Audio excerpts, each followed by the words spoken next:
November election, the midterms coming up, very key. You know, we'll have to see what happens. Both sides sort of think they have it. But these elections are critical to the United States. What I do know is he's polling very, very high. The Republican Party really still sees him as as its leader, and it's extremely high with people who just diehard Trump fans, meaning they'll do anything and everything to support him. Maybe they don't like some things he said, something he's done, but they think he's the right leader for the country, set the right policies. I don't think I've seen this kind of challenging an environment, society-wise, political-wise, in our country in my lifetime. It's very, very challenging. And part of the issue is we don't know how to listen to each other. We don't know how to talk to each other. 예, 전 세계의 현인들과 구루들을 찾아서 그들의 의견을 들어보고 또 그들의 인사이트를 함께 공유하는 시간, 동아시아 최고의 인사이트풀한 프로그램 글로벌 머니톡을 오늘도 경건한 마음으로 시작하겠습니다. 저는 이프로고요. 저의 왼쪽, 여러분들이 보시기에는 오른쪽에 앉아 계신 약간 도도하긴 합니다만 충분히 그럴 만한 이유가 있는 분이죠. 중앙일보의 강남규 선임 기자님 나와 계십니다. 어서 오십시오. 안녕하세요. 강남규입니다. 네. 오늘은 저희가 오랜만에 사실상 글로벌 머니톡에 어쩌면 처음으로 경제계 인사가 아니라 이분은 사실상 정치인에 가깝다는 생각이 들 만큼 정치의 속사정을 좀 여쭤보려고. 그렇죠. 우리 이 프로가 사실은 기업이 이 글로벌 머니토크의 전문가, 해외 전문가가 지금까지 한 50여 명 출연을 했는데 예. 그 가운데에서 행복의 역사가 비경제적인 네. 주제를 했었죠. 그런 분이 하나 있었고 오늘 모신 분은 제이슨 그린블렛. 쉽게 말하면 도널드 트럼프 전 미국 대통령의 변호사. 그리고 스스로도 자기가 치프 리걸 오피셔였다. 그런데 CLO. 대통령 임기 때 잠깐 변호사 했던 게 아니고 트럼프의 인생의 여정을 거의 같이 살아온 분이라면서요. 거의 20년 민간 부분에 있을 때 그 트럼프 제국 부동산 제국을 건설하고 있을 때 그때 법률 담당을 해줬죠. 변호사 네. 역할을 해줬고 20여 년 동안 그리고 3년 동안 중동 특사로 네. 임기 때 트럼프 임기 때 3년 동안 중동 특사로 미국과 이스라엘 그다음에 아랍 국가들을 돌아다니면서 협상을 네. 했었죠. 트럼프를 대신해서. 네, 트럼프를 대신해서. 그런 정말 트럼프의 복심이라고도 불릴 만한. 그렇죠. 네. 오늘 이분께는 뭐 어떤 걸 좀 여쭤보아야 되겠습니까? 오늘은 우리가 참 이 정치 리스크, 워싱턴 리스크 넓은 의미에서 저는 요즘 금융시장의 어떤 격변도 사실상 11월 중간 선거의 리스크라고 생각합니다. 그렇죠. 예. 그렇게 지금 사실은 그렇게 많은 전문가들이 얘기를 하고 있습니다. 예. 실제로 우리가 넓은 의미의 워싱턴 리스크라고 그러죠. 11월 1일과 2일, 다음 달 1일과 2일은 페드 FOMC가 열리지 않습니까? 예. 그리고 딱 엿새 뒤에 11월 8일 날 미국 중간 선거가 치러집니다. 하원 의원 전체가 다시 선거 이번에 하원이 다 바뀌고, 그렇죠. 다 바뀌고 상원 의원 같은 경우는 약 한 30여 명 정도가 발음이 셉니다. 지금 기사로 8,000자를 써서. 미국의 중간 선거가 하원이 반만 바뀌는 경우도 있고 다 바뀌는 경우도 있고 그런가 봐요. 그렇죠. 근데 그거를 바이든은 이기고 싶고 하겠죠, 당연히. 당연하죠. 중간 평가의 성격이 있으니까. 트럼프는 뭘 원하는 겁니까? 정치적 재개. 요즘 FBI가 추적하고 있지 않습니까? 그럼 바이든이 지면, 민주당이 지면 트럼프가 정치 재개를 할 수 있는 기반이 된다. 그렇죠. 그러면서 트럼프는 차기 공화당 후보로 나서려고 하고 있습니다. 공화당의 인물이 아직은 없나 봐요. 그 내용도 한번 알겠습니다. 물어보죠. 그런 얘기를 좀 여쭤보겠습니다. 여쭤보죠. 예, 그래서 오늘 모신 분은 제이슨 그린블렛 전 백악관 중동 특사입니다. 그동안은 저희가 줌으로 연결해서 인터뷰를 했는데 저희도 좀 큰 모양이에요. 그렇죠. 저희 옆자리에 나와 스튜디오로 계십니다. 직접 나오셨습니다. 인터뷰를 좀 진행해 보죠. 대사님 어서 오십시오. 예, 한국에 오시느라고 수고 많으셨습니다. 오시니까 뭐 기분이 어떠신가요? This trip I've been lucky. Sunny, beautiful, great temperature. The last time I was here was very rainy and very hot, but I'm enjoying the weather. I'm just not able to really enjoy Seoul because I'm going from the hotel to the car to a meeting to the car to the meeting to the meeting to the meeting. But I'm certainly enjoying the people I'm meeting. 대사님 별명이 대사님 인터뷰 응해 주셔서 감사합니다. 별명이 대사님 닉네임이 트럼프의 변호사. 얼마나 오래 일했길래 그런 별명을 갖게 되셨습니까? I worked for him for 20 years in the private sector, 3 years in the White House. In the 20 years I worked for him, we had one disagreement. He was demanding, no question about it, but he had a huge company, a lot of responsibility. He demanded excellence. He gave his customers excellence, right? If he's building a beautiful, massive skyscraper, he wanted it perfect, but that means he wanted everybody on the job, and I was the chief legal officer. Everybody had to do the work properly, carefully, thoroughly. But I only found him to be, it was a pleasure, right? He was respectful to me, respectful to my family, inquisitive, always wanted to know more and more information, listened to a lot of different people, synthesized the information, and then made a decision. 네. 근데 대사님 그 트럼프 전 대통령 한국인의 눈에 상당히 변덕스러운 리더로 비칩니다. 북한과의 하노이 이 정상회담에서도 갑자기 그 표변에서 그 회담을 끝내고 그런 적이 있었죠. 실제로 일해 보니 보스로서의 트럼프는 어떤 인물이었습니까? Well, let me address the tough negotiator flip-flop, and then I'll get to South Korea. I think he is a tough negotiator, no question about it. I think that's probably one of his strongest trademarks, and he's probably proud of that. I don't think I would characterize him as a flip-flopper at all. I think he, whether it was in the private sector or in the White House, there were some major decisions, not to compare the private sector to world decisions, but he listened to a lot of people, and if he got new information that he wasn't told before, for example, he might reconsider some decision.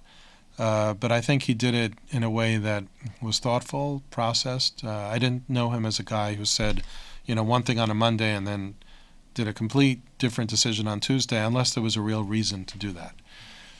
As it was with respect to South Korea, I think, like with the Iran deal as it relates to the Middle East, I think he knows the threat that North Korea is. And I don't think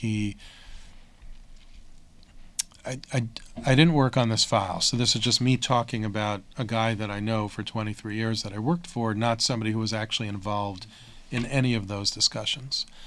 People criticized him for meeting the North Korean leader. I actually thought it was a smart idea, right? I thought, even if there's a small chance of quieting things down, maybe even achieving peace, unlikely, right? But why not try?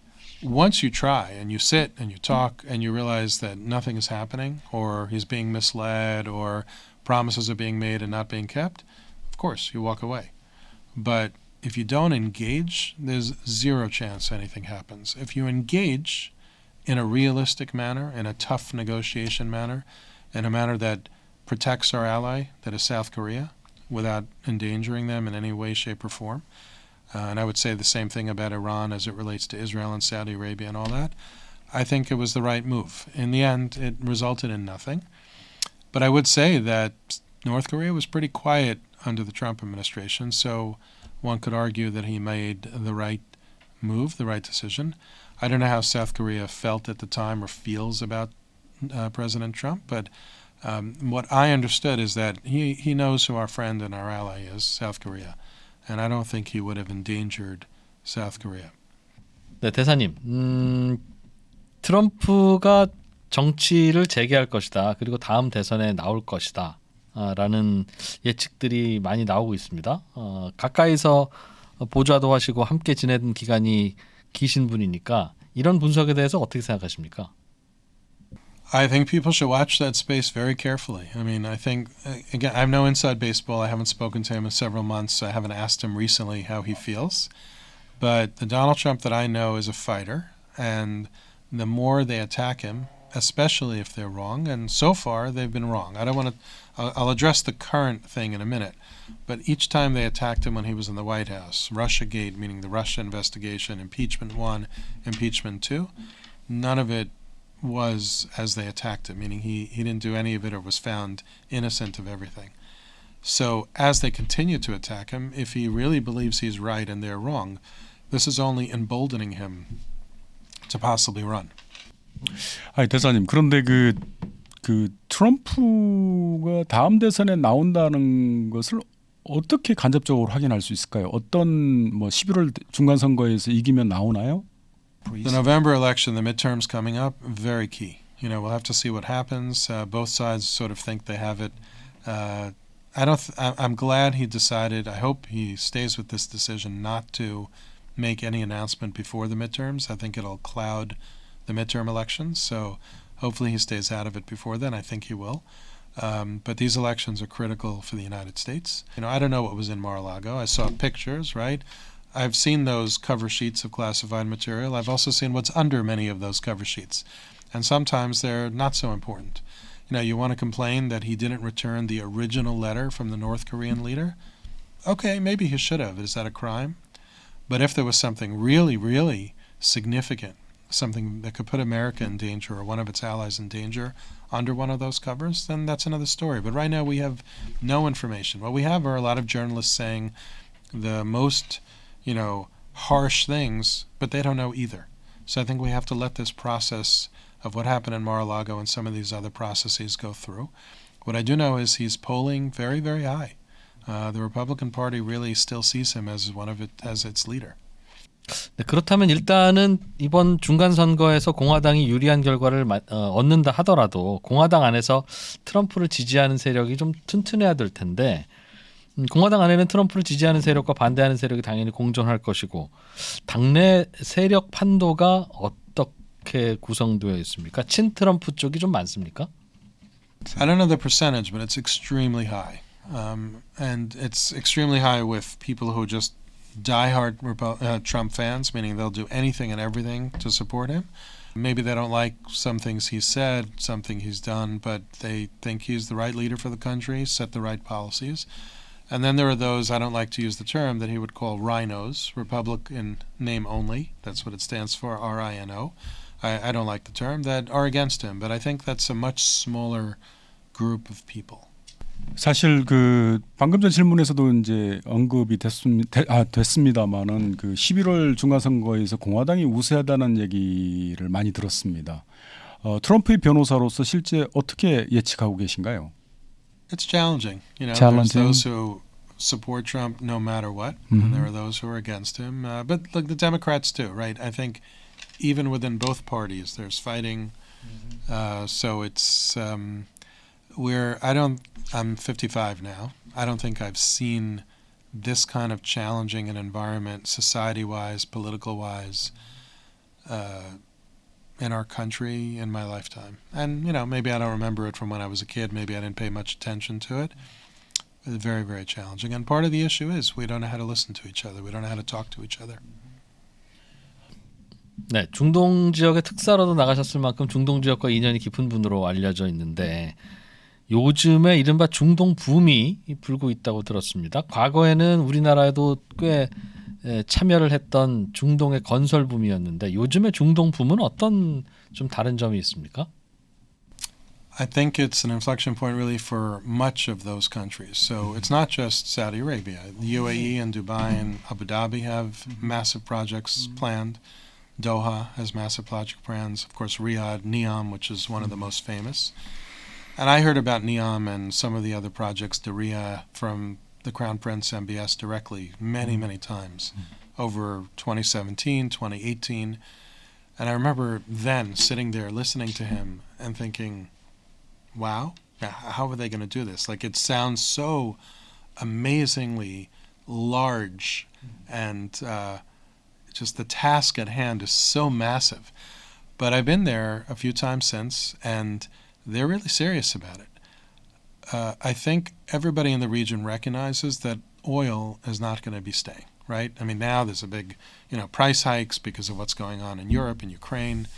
There are lots of reasons why oil prices have risen, but the oil-producing countries realize that they cannot rely on oil forever. I don't think we're going oil-free immediately, no matter what, people think. Oil's going to be around for a while, but long-term, they recognize they have a very, very large young population.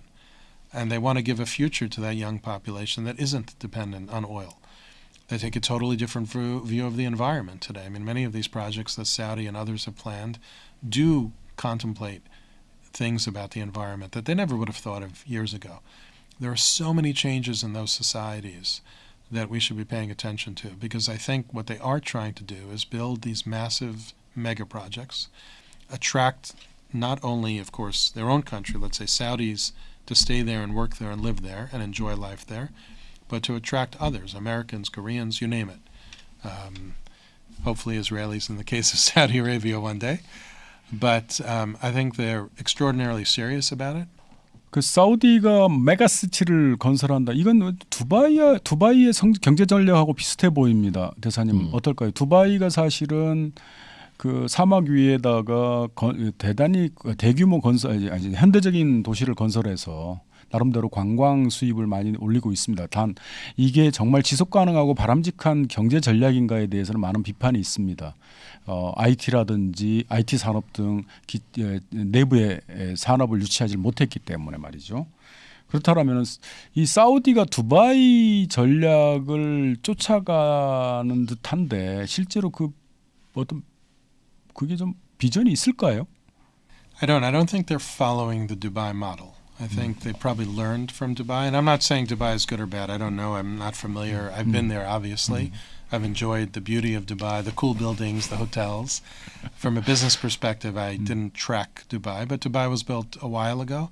And Dubai was also built at a time that everybody was still relying on oil. Not Dubai, they don't have it. But I think they've probably, I know that they've factored into these mega projects a totally different lifestyle. They want to attract, and this is why, by the way, they're so big and why they want to attract other nationalities there as well. So there's a mixture of everybody, really all of humanity. Again, I hope Israel one day, to create in the new world, in the 2022, 2023 and beyond, not just beautiful tall buildings with no potential economic gain other than tourism, but I think they're designing into these projects economic opportunities, development opportunities, lifestyle opportunities. They're trying to hit all the high points.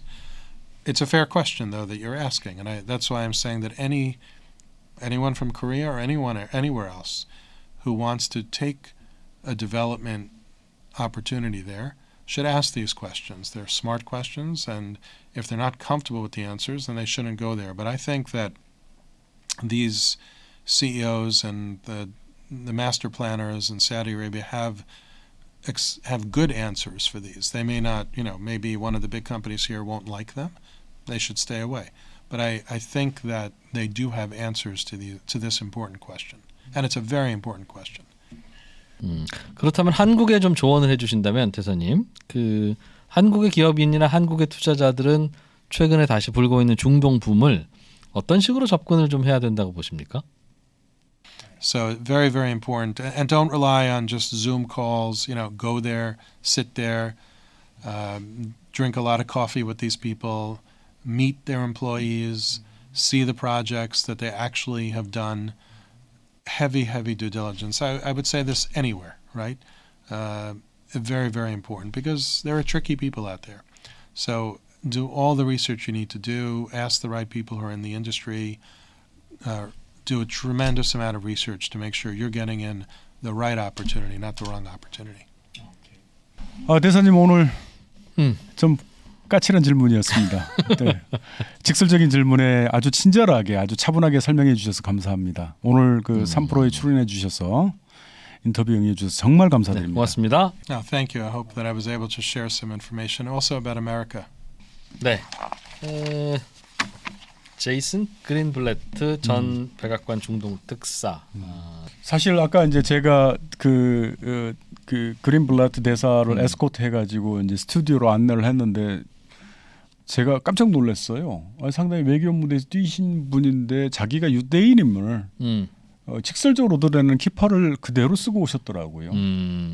그래서 받아들이는 쪽의 기분은 좀 다를 수도 있음에도 불구하고. 그렇죠. 그래서 사석에서 이렇게 물어봤습니다. 사실 우리 3프로와 중앙일보 구독자분들을 아직 직접적으로 듣지 못했지만은 아니 이 유대인임을 드러내는 그 키파를 쓰고 걸프 지역의 이슬람 지도자들과 만난 적이 있느냐 하니까 늘 그렇게 만났다고 그러더라고요. 그럼 먼저 숨길래야 뭐 굳이 숨길 이유까지는 그렇죠. 없습니다만. 뭐 죄송합니다. 사우디아라비아 각종 정보 당국에서도 이 미국인이 유대기고 그 다음에 대학도 유대계 학교를 졸업했어요. 그 굉장히 그 오소독스한 독실한 유대교 신자라고 자기를 얘기를 하더라고요. 예. 어떤 11월 중간 선거의 느낌이 좀 오셨습니까? 어떻습니까? 결국은 뭐 각자의 시각에 따라서 다르게 보고 있습니다만 그만큼 팽팽한 접전이겠구나. 아, 그렇죠. 어느 한쪽이 뭐 승리를 자신하거나 뭐 하기 좀 어려운. 이 뚜껑을 열어봐야 되겠다. 알아봐야 되는 것. 그리고 저는 트럼프 전 대통령이 한 번 더 출마한다는 것에 대해서 물론 이론적으로는 있을 수 있으나 미국 같은 그 민주주의가 성숙한 나라에서 이런 일도 벌어지는구나. 물론 뭐 아버지 부시, 아들 부시 뭐 서로 뭐 대통령을 주고받기도 하고. 그렇죠. 그러니까 좀 이상은 하네라는 생각은 듭니다만 그게 상당히 현실성 있는 시나리오라고 하는 것에 대해서 네. 또 한 번 좀 놀랐다. 그린블라트 대사의 말 중에서 의미심장하게 저한테 들린 것은 그 뭐 여러 가지 이제 단서 조항 자기가 말하고 리조트에서 무슨 일이 벌어지고 있는지 지금 현재는 내가 모르지만 그러니까 직설적으로 그 안에서 벌어지고 있는지는 모르지만은 일단 많은 공화당 사람들이 트럼프를 차기 대선 잠룡 가운데 한 명으로 여기고 있고 그 다음에 그 실제로 많은 그 지지자들이 있다라고 말할 간접적으로 얘기를 했습니다. 사실 오늘 그 그린블라트의 말 중에서 외교관을 오랜 세월 법률가이고 외교관을 지냈기 외교 활동을 했기 때문에 표현들이 상당히 그 완곡한 표현들이 많습니다. 그러니까 아까 제가 이제 질문했던 그 보스로서 트럼프는 어땠는가라고 물었지 않습니까? 네. 거기에서 완벽한 그러니까 굉장히 내 가족을 나와 가족을 내 가족까지도 존중해주는 그 사람은 굉장히 좋은 그 보스였다. 단 자기도 완벽했고 투자자들에게 그러니까 그 트럼프는 이제 회사의 CEO였지 않습니까? 그리고 투자자에게 외부 주주에게 그 트럼프 자신이 완벽했고 그리고 직원들에게도 완벽을 요구했다. 이게 무슨 말이겠어요? 그 까탈스러웠다는 까칠했다는 얘기 아니겠습니까? 그 사실. 그렇죠. 까탈스럽다는 이야기를 하면서 그러나 뭐 그 스스로도 까탈스러울 자격은 있었던 건 같다. 그렇죠. 말 중에서는 이런 내용이 있었습니다. 사실 큰 기업을 이끌고 있고 그 책임져야 될 게 많기 때문에 그가 완벽을 추구하고 그 다음에 완벽해지려고 노력했다라는 걸로 간접적으로 그건 나름대로 우리 그 양 어깨에 뭔가를 짊어지고 있고 그렇죠. 결단을 해야 되는 사람들이 뭐랄까요? 그 때때로 까칠하죠? 엄격하고? 대체로는 그렇죠. 그러니까 그냥 이 사람은 좀 까탈스러워요라는 말에 동의하고. 예, 그렇죠. 네, 뭐 새겨들어 주시기 바랍니다. 그런 거죠. 본인은 덤벙대면서 남에게 까탈스러운 사람은 참 찾기도 어려울 뿐만 아니라 실제로 그렇다면 그거는 뭐 평가라기보다는 비난이니까. 제가 갑자기 왜 내가 그렇다는 생각이 자의식이 들죠? 네. 자, 오늘 트럼프의 복심. 전 트럼프 대통령 임기 때 백악관 중동 특사로도 일했던 제이슨 그린블래트 전 중동 특사로부터 최근에 미국 정치 돌아가는 이슈 이야기를 들어봤습니다. 자, 날로 깊이와 다양성을 더해가고 있는 글로벌 머니톡. 저는 이 글로벌 머니톡이 이렇게 계속 발전하는 데는 물론 이 2%의 영향력이 지대하고 인정. 뭐 그 다음은 뭐 누가 뭐래도 강남규 기자님이 아니겠는가 라는 생각을 하면서 저는 여러분들이 글로벌 머니톡이 여러분에게 무엇을 해줄지를 요구하기 전에 여러분들이 이제 글로벌 머니톡에 무엇을 할지를 고민해야 한다라고 생각합니다. 구독자를 이렇게 압박을 해도 되는 우리가 그런 처진가요? 그래서 사실, 저희가 오랜만에 부탁 하나를 좀 드리려고 하는데요. 강남규 기자님이 몸담고 계시는 중앙일보가 요즘 새로운 시도를 하나 한다고. 뭐죠? 사실 우리는 국내 언론은 그 포털에 매여 있지 않습니까? 포털에 기사를 납품하고 일정 연간 얼마씩 받는 그런 그 비즈니스 모델이 굳어져 버렸습니다. 그걸 벗어나기 위해서 중앙일보 나름대로 기자들이 심혈을 기울여서 쓴 기사는 유료화로 전환을 하려고 합니다. 그의 시작으로 더 중앙 플러스. 네, 그러니까, 이름이 더 중앙 플러스예요. 여기에 이제 우리 글로벌 머니 토크의 이름이 유사한 글로벌 머니. 그러니까 우리 인터뷰 기사와 저도 이제 그 해외 전문가들을 인터뷰할 거 아닙니까? 네. 우리 그런 인터뷰를 적극적으로 그 글로벌 머니 더 중앙 플러스의 글로벌 머니 코너에 네.